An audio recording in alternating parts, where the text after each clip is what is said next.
అర్ధ చక్రాసనం. అర్ధ చక్రాసనం అంటే ఒకసారి చూడండి సార్.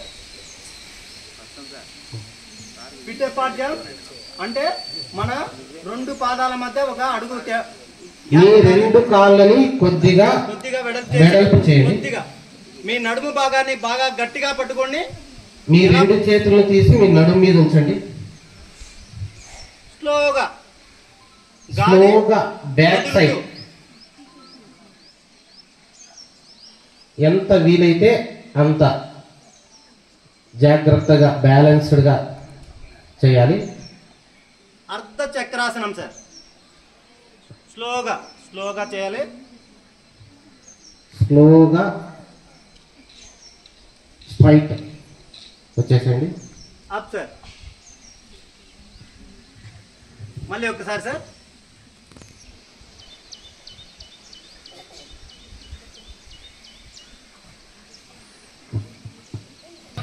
మరీ ఎక్కువ చేయకుండా ఎక్స్టెండ్ ఇవ్వాలి.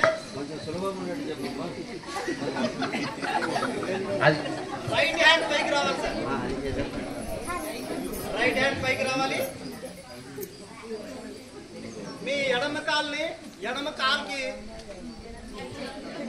అందుకోవడానికి ట్రై చేయాలి. మీ ఎడమ చేత్తో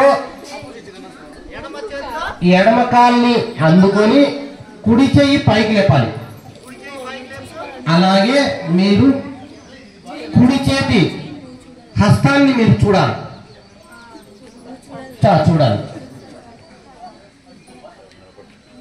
ఎడమ చేత్తో ఎడమ కాల్ని టచ్ చేస్తూ కుడి చేతిని పైకి లేపి ఆ కుడి చేతి హస్తాన్ని మీరు చూడాలి.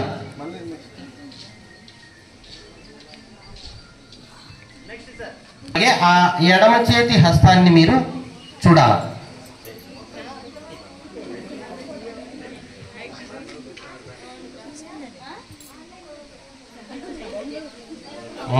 Okay relax.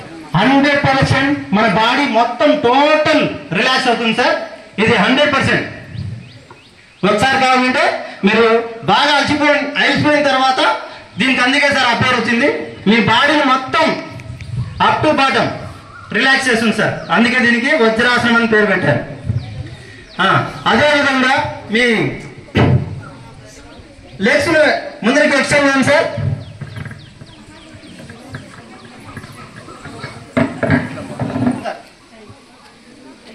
దండాసనం. బాగా డీప్ బ్రీత్. మీ మొత్తం వెయిట్ అంతా ఎక్కడ ఉండాలా సార్? మీ చేతుల మీద ఉండాలి. బాగా డీప్ బ్రీత్ తీసుకొని వదులుతూ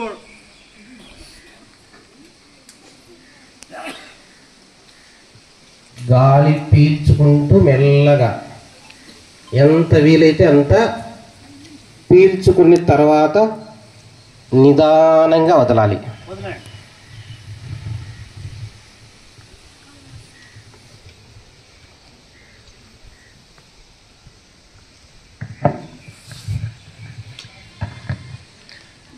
సార్ రండి సార్. అలా కూర్చోండి. పద్మాసనంలో కూర్చోండి సార్. పద్మాసనంలోకి రండి సార్. ఇంకా చెప్తామంటే చెప్తాము, లేకుంటే లాస్ట్ ఫైనల్ మనకు అందరికీ బాగా ఇష్టమైన ఆసనం. అంత బాగా అందరికీ ఇష్టమైన ఆసనం వేసి ముగిద్దాం. అందరు పెద్దలు ఎట్లా చెప్తే అట్లా సార్.